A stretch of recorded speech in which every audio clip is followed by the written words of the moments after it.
Welcome, ladies and gentlemen, Purvakhyan Listeners, to the wonderful ride of mysteries. Today, we shall travel through a celebrated land known to be the land of colors, the land of splendor, the place where one of the oldest civilizations in the world grew, the place where infinite deities are worshipped, and the place where the oldest language was formed. And yet, there are 1,000 languages that the people inhabiting said place speak. Let us venture to this land and find out, if we can, about the mysterious culture it inhabits. We request you to fasten your headphones or ears, whichever device you're using, and get ready to be bewildered.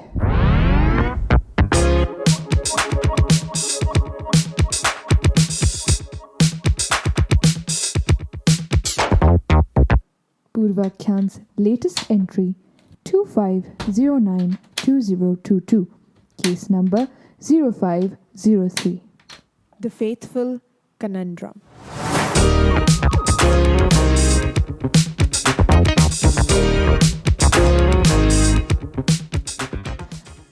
Arya, think about it. Have we ever been taught about mysteries in school? Like a subject called mystery. We were taught history, but never mystery. I guess they never thought it was required because these 200 years our education was such that we never questioned anything, never explored what we learned. So mystery had no place at all. Now, when the society and education system is changing, if a question comes to you, you have the internet. Just look it up and see the facts. Look at us. Now people watch our videos to find out about history, even mysteries. Yes, so please like, share and subscribe to keep exploring such mysteries. Nice promotion. Mm-hmm. But there is something else other than mystery that our educational system forgets to mention in our curriculum. The structures that are literally the symbols of our lifestyle, the religious centers of art, music, dance, and devotion, the pillars of Indian civilization and its growth. Are temples. Yes, that's right. Temples are a topic that have ever the more necessity to be mentioned in our textbooks in history, geography, or even politics. Being the center of worship in a religion like Hinduism, they surely held the utmost prestige in our ancestors' lives throughout. Temples were the place of education, of entertainment, and even administration. Basically, every activity that required you to be in concentration. That is why they were designed in such ways to build up your energies and help you focus on that one thing. Although they were basically the centers of ancient cities, with a lot of capitals being based around these temples, in ancient India that is, we have forgotten a lot of the value that they possess today. You know how most treasure adventure stories lead to an abandoned temple full of secrets? I guess we are so fascinated by them now, they've themselves become mysteries, now that we know so little about them. Well, we are here to talk about a few of these temples that leave curiosity and wonder in our minds as to who might have orchestrated such marvelous structures and why. It begins from the place of worship of the God who resides in all, the God who is present in everything that makes up existence, and even present in the nothingness that will engulf all of time, the temple of Kedarnath. This temple is a pilgrimage temple that resides in the foothills of the Himalayas. The legendary temple of Kedarnath is famous among pilgrims, as it is a part of the Char Dham circuit. This divine destination is famous for the Jyotirling Shiva temple, the Kedarnath temple as mentioned by Tao. The current structure of the temple was built in 8th century by a renowned Hindu saint and philosopher Adi Shankaracharya. However, the origin of the temple can be traced back to the Mahabharata era when the Pandavas built its first edition. But the structure seems to be not just modeled by a great mind, but by divine energy as well. The question for this arose during the great flood that hit the Kedarnath site on 27th June 2013.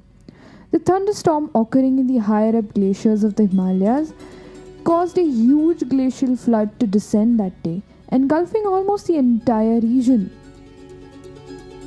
The water's quantity drowned every living thing in the region, while its force crushed every structure it could encounter. Kedarnath temple saw the same detrimental impact of the flood. However, the main shrine that contains Shiva's murti was unscathed. This was found to be the work of a huge boulder that had stopped right between the water flow and the back of the shrine. The boulder had not caused any sort of damage to the shrine while falling onto it. The way the boulder had stopped without harming the temple could be accredited to the brilliant architecture of the temple. However, it doesn't add up to the fact that the boulder stayed intact in its place even with the immense forces of the water gushing onto it. This has called for many speculations and theories, such as the divine energy of Mahadev or any other gods which had protected the temple, maybe, as there were people inside. Or did the temple face a similar fate in history, and thus the creator of the temple made some refinements that would help hold the structure intact during such natural calamities? But these still remain as speculations as of today. It's true. But for now, let's just, keep it in the mystery section.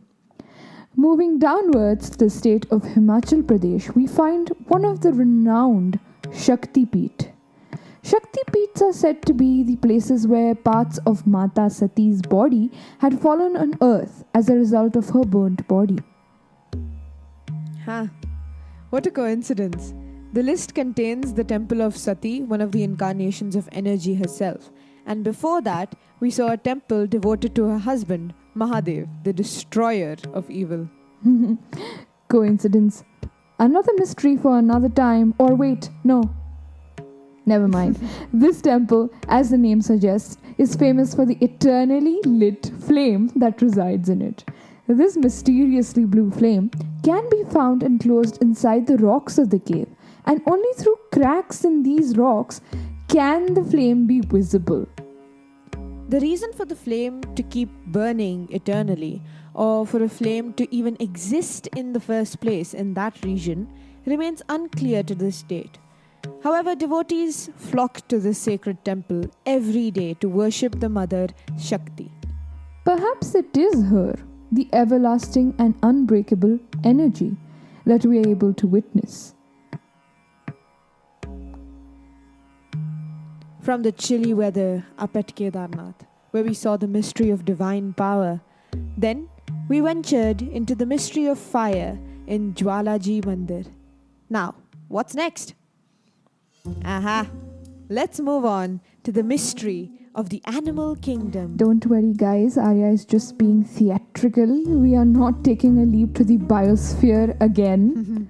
Go see episode 2 for that. Exactly. She is talking right now about the mysterious animal that resides in the Anant Padmanabha Lake Temple at Kasaragod in Kerala.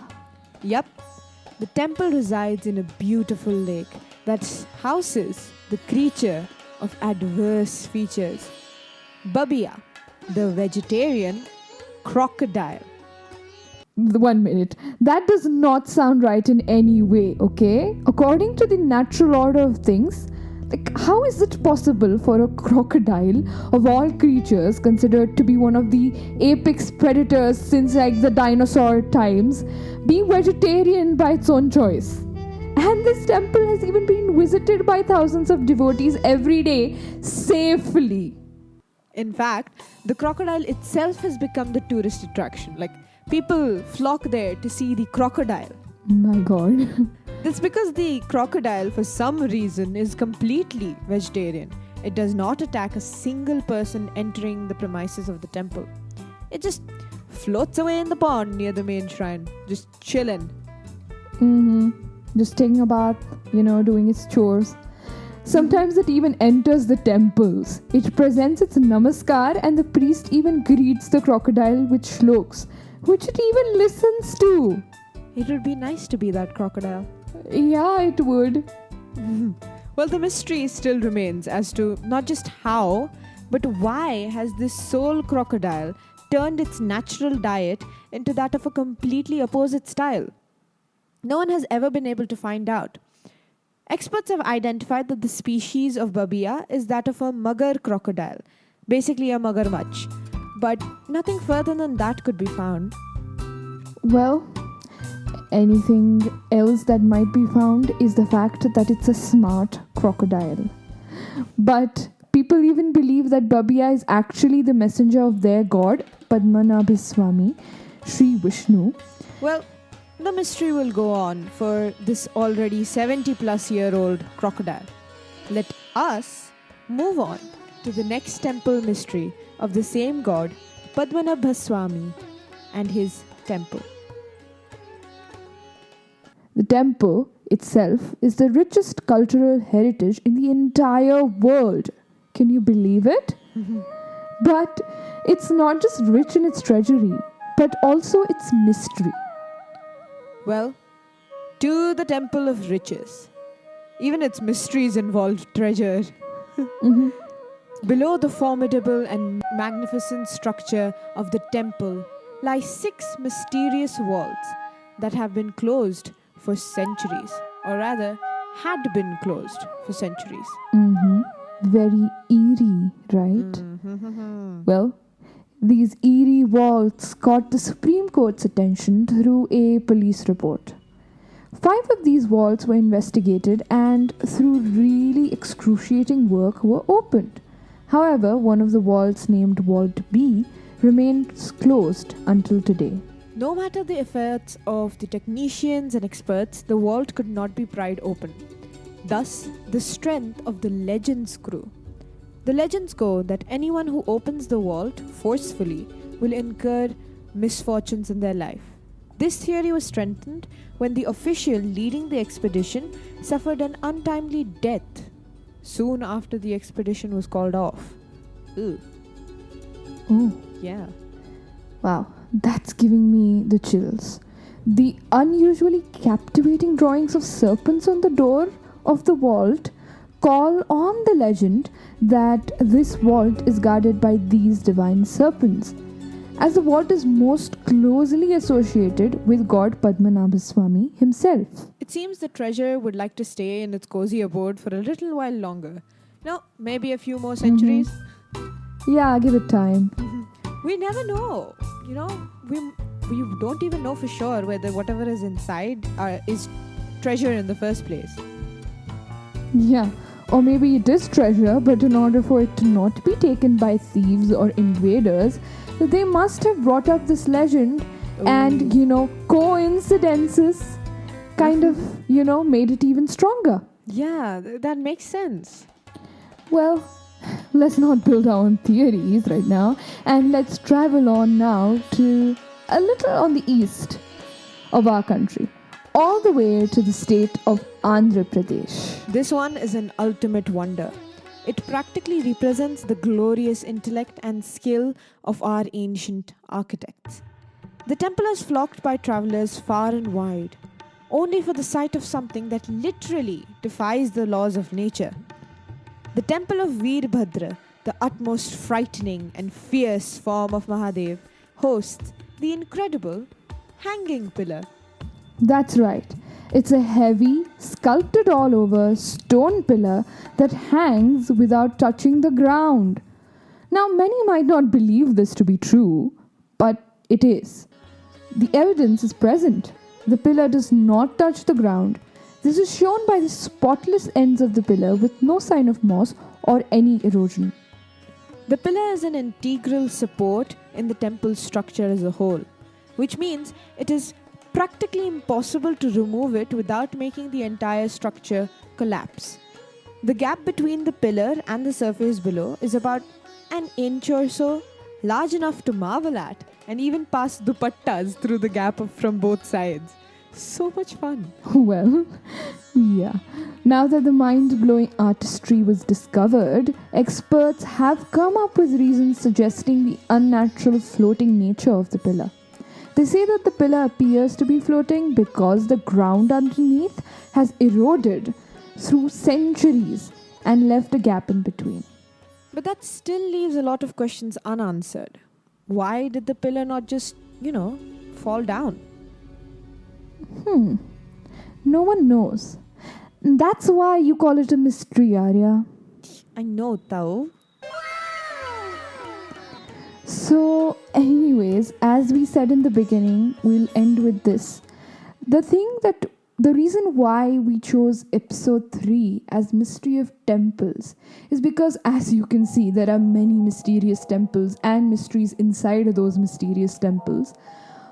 But the fact that these mysteries remain a mystery and are never solved is such a big deal. Temples were an integral part of our civilization, and we don't even know about them. Exactly. So, it's the lack of curiosity inside us, the lack of learning inside us that has caused these mysteries in the first place. The mysteries are good, but the reason why they have become a mystery is really not as great. What do you think of it? I don't think we could even call them mysteries. I think, like you said, it's just a lack of curiosity, a lack of knowing our own culture. As you said, we came up with a theory about how they could have spread the word so that invaders or potential thieves would be scared off.